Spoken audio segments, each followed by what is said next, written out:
Howdy! Let's round up some of the new features and enhancements that have been added to Jamf School and Jamf Safe Internet. With the release of iOS 26 and iPadOS 26, Apple has introduced two new apps, Games and Preview. Jamf School has added these apps to the list of default applications in the SafeList and BlockList payload. The SafeList and BlockList payload can be found in an iOS profile under the iOS Payload Supervised Only section.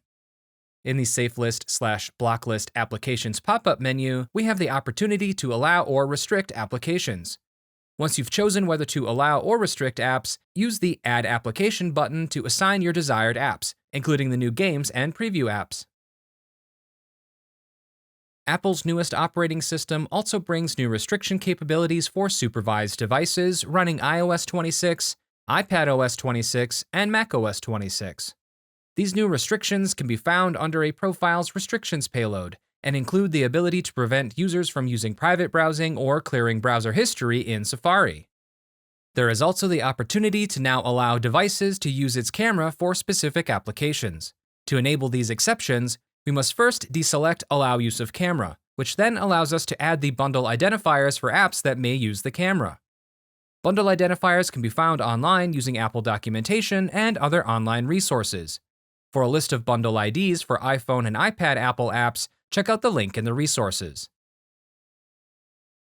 Jamf School now supports deployment of a Platform Single Sign-On (Platform SSO) application during Setup Assistant with macOS 26, which allows macOS to create user accounts based on information from your identity provider.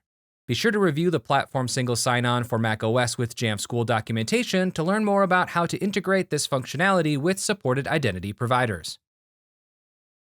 For those using Return to Service, Jamf School now supports managed app preservation for devices on iOS 26 and iPadOS 26. To enable this new feature, navigate to Profiles, Automated Device Enrollment Profiles, and choose the profile used for Return to Service devices. Under the iOS Settings tab, we have the option to select Preserve Managed Apps after erasure. This allows us to keep managed apps on the device while still erasing the app data, ensuring a fast return to service experience while maintaining security. To prevent trusted apps from being blocked by Jamf Safe Internet, we can create a safe list of apps in our configuration profile. This involves manually editing the configuration profile downloaded from an activation profile, and then redistributing it to target devices via MDM. To download your configuration profile, navigate to Devices, Activation Profiles, and click the name of the activation profile assigned to the target devices. From the Deployments tab, expand the Configuration Profiles section and click Download Configuration Profile. From here, we can review the blocking apps using Jamf Safe Internet documentation for information on how to edit the configuration profile, including information how and where to add the new keys for safe listing apps before redistributing the configuration profile to our devices. That's it for our roundup of some of the new features introduced in Jamf School and Jamf Safe Internet. Be sure to visit the Jamf product release notes in the Jamf Learning Hub at learn.jamf.com to review all of the exciting updates to Jamf products as they're released. See you all down the trail.